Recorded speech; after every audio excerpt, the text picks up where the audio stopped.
शीशे की बहू। देखो, साफ साफ बोलने वाला इंसान तो हर किसी को पसंद है, लेकिन कोई इतना भी साफ बोले तो क्या होगा?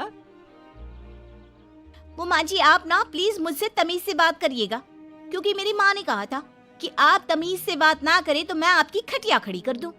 हम माँ जी, मैं रोज रोज इतनी भारी खटिया कैसे खड़ी करूंगी, समझ रही है ना आप? अरे क्या क्या बोली जा रही है बहू, तबीयत तो ठीक है ना? हाँ माँ जी, मैं तो साफ बात करती हूँ। आप तो जानती है ना, मुझे बात को घुमाना नहीं आता। अरे तुझे बात नहीं घुमानी आती तो मुझे हाथ घुमाना आता है बहू, टेंशन ना ले। और हाँ, इस घर में कोई पैदा नहीं हुआ जो मेरी खटिया खड़ी कर दे, समझी? जा जाकर काम कर। बहू किचन में चली जाती है। सामने खड़ी होती है काम वाली, धीरे धीरे हंस रही होती है। काम वाली हो, महारानी बनने की कोशिश मत करो, समझी? और सुन, ये मेरी सास शादी के पहले ऐसा तो नहीं बोलती थी ना कि बहू आ जाएगी तो तेरा काम खत्म हो जाएगा, क्यों? वो तो ऐसा नहीं बोलती थी, लेकिन जिस तरह आप बोलती हो ना भाभी, ये आसार भी जल्दी आ जाएंगे। ए, चुप कर, काम कर अपना। वैसे तुझे मेरी माँ ने देखा था शादी के वक्त। अच्छा, तो क्या कह रही थी भाभी वो? यही कि नौकरानी के लिए तेरी सास बनारसी साड़ी मांग रही है। और नौकरानी की शक्ल तो देखो। इस शक्ल में कहां से ये बनारसी पहनेगी? नौकरानी को गुस्सा आ जाता है। उसी शक्ल में जिस शक्ल में आप ये सिल्क पहनकर घूम रही हो।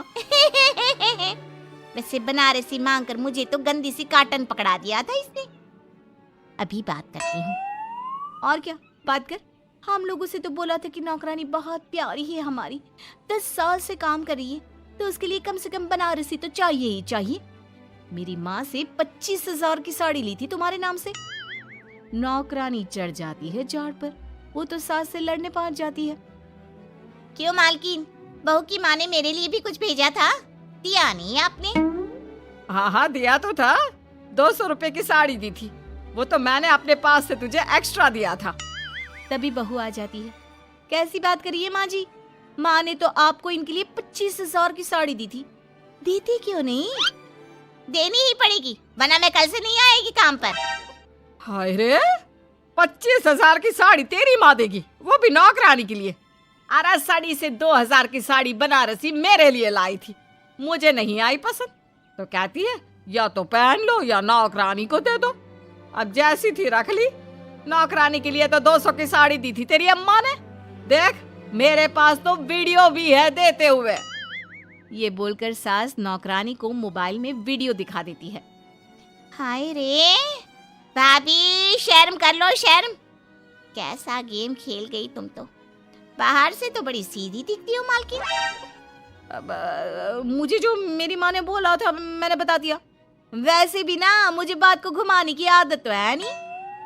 बहू साफ बोलती थी, उसे जो उसकी माँ बोलती बता देती। लेकिन अब घर में क्या होने वाला है वो भी देखते हैं। कितनी सुंदर हो तुम सांवली। पता नहीं तुम्हारी माँ ने तुम्हारा नाम सांवली क्यों रखा। वो क्या था ना, जब मैं पैदा हुई थी तो रंग थोड़ा दबा था, लेकिन बाद में खिल गया। वैसे तुम्हारे घर में सबका रंग काला सा क्यों है?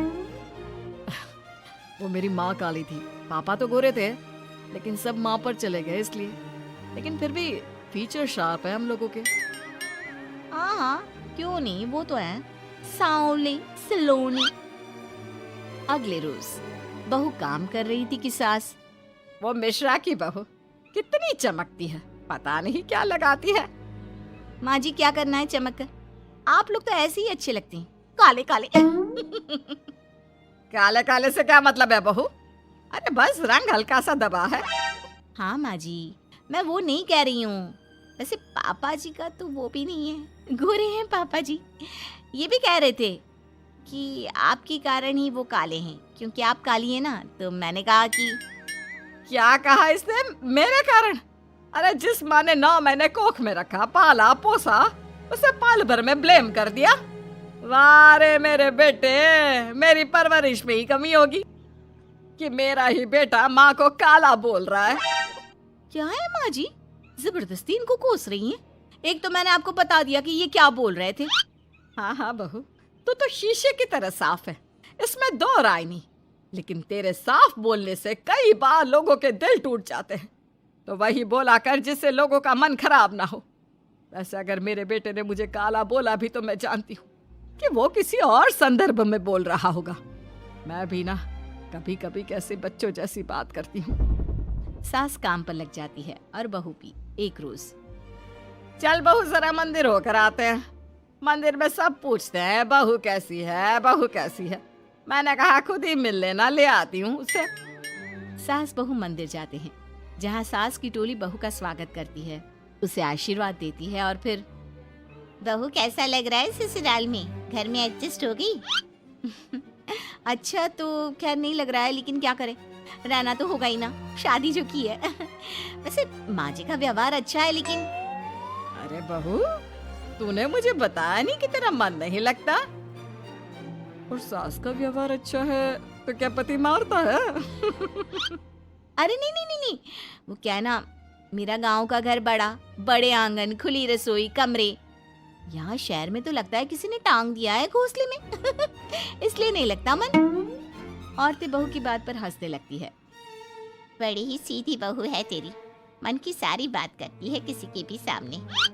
सास बहू घर आ जाती हैं। मेरा मन करता है कि हम भी ये शहर से थोड़ा दूर रहने क्यों ना जाए, जिससे हम भी बड़े मकान में रह सके। पर माँ जी, फिर इनका ऑफिस दूर हो जाएगा। हम तो घर में फिर भी रह लेते हैं, इनको आने जाने में समस्या होगी ना। हाँ ये तो सही है, पर क्या करे। मेरी माँ कह रही थी कि तेरे सास ससुर गांव जाकर क्यों नहीं रहते, फिर ये मकान तुझे बड़ा लगने लगेगा। तभी ससुर आ जाते हैं। अच्छा, तो तूने क्या कहा इस बात पर? मैंने कहा कि फिर मैं क्या करूंगी घर में अकेले रहकर, फिर तो मेरा मन भी नहीं लगेगा। चलो, कुछ तो अच्छी बात है तेरे में। मैं क्या कह रहा था, क्यों ना हम सच्ची गांव चले कुछ दिनों के लिए, कुछ काम भी है गांव में। सास ससुर गांव चले जाते हैं। बहू घर में अकेली थी कि तभी बहू की माँ आ जाती है। हाय रे, कितना प्यारा सजा है तेरा घर। वैसे बुढ़ा बुढ़ी कब आ रहे हैं? माँ, मेरी सास अभी बूढ़ी नहीं हुई है, और बुरा मत माना, तू ज्यादा बड़ी लगती है उनसे। चुप कर, माँ हूँ मैं तेरी और सास की गुण गा रही है। वैसे बेटी, शहर में रहने का शौक बहुत है मुझे, काश मैं भी रह पाती शहर। हाँ तो आ जाना माँ, भाई को बोल यही नौकरी करे, पिताजी भी कोई काम शहर में कर लेंगे, और तू भी देख लेना कोई काम। क्योंकि माँ, जितना आराम गांव में है ना, शहर में नहीं है। यहाँ तो हर चीज खरीद कर ही खानी पड़ती है, ना कोई खेत ना कोई खलियान। तेरे सास ससुर परमानेंट गांव चले जाए तो मैं यहाँ तेरे पास रह लूं, रोज घूमूं फिरूं, शॉपिंग करूं, शहरी मेम बनकर रहूं। वैसे तू क्या ये साड़ी सूट में रहती है? अरे तू भी शर्ट पैंट पहना कर। तुम कहती हो तो मैं कल ही लेकर आती हूँ। शॉपिंग करने चलेंगे ना। बेटी शहरी कपड़े लेकर आती है और पहन लेती है। अरे ये क्या पहना है, तुम तो साड़ी सूट में ही अच्छी लगती हो। अरे दामाद जी, हमने बेटी शहर में भी आई है, यही सब पहनाना था। तो वो कल्लू का बेटा जो गांव में था वो ठीक नहीं था क्या? उससे ना करवा देती शादी? माँ, कल्लू का बेटा तो गूंगा था ना, उससे कैसे कर लेती शादी? और उसे तो मैं भाई मानती हूँ, कुछ भी मत बोला करो माँ। माँ सर पर हाथ रख लेती है। अच्छा बेटी, मैं तो चली, तेरी सास कभी भी आ सकती है। तो माँ से मिलकर जाइएगा ना। अरे नहीं नहीं, वो क्या है ना, बंधन में रहना पसंद नहीं है हमको। समधन जी की जबान तेज है थोड़ी। बुरा मत मानना, चलते हैं हम। माँ तो चली जाती है, लेकिन पीछे से बेटी को पहना कर जाती है वेस्टर्न कपड़े, और माँ के जाने के बाद एंट्री हो जाती है सास ससुर की। बहू खड़ी होती है पैंट शर्ट में। बहू ये क्या पहना है? बहू, इस घर में ये सब नहीं चलेगा। यही सब वाली लड़की लानी होती तो हम शहर की ना ले आते। माँ जी, मेरी माँ ने कहा है कि उन्होंने मेरी शादी शहर में इसलिए नहीं की कि मैं साड़ी और सूट पहनूं। तेरी माँ आई थी क्या? हाँ, वो आप लोग गए थे ना तो आ गई शहर घूमने। तो फिर चली क्यों गई? क्योंकि माँ जी की जुबान तेज है ना। अरे क्या बोली जा रही हो? क्यों? अबे यही तो बोला था माँ ने, तुमने नहीं सुना था क्या? देख बेटा, ऐसी बात नहीं करते। खैर जा, कपड़े बदल ले। नहीं, अगर बहू तुझे ठीक लग रहा है तो बेटा पहन ही रहे। पर मुझे ये टाइट कपड़े अच्छे नहीं लगते। वो क्या है ना, साड़ी में फ्री रहती हूँ, लेकिन क्योंकि माँ ने कहा तो। अरे कोई बात नहीं बहू, मैं भी तो माँ ही हूँ ना। मैं भी कह रही हूँ कि जैसा ठीक लगे वैसा कर ले। सास ससुर मुस्कुरा देते हैं कि बहू शीशे सी साफ है।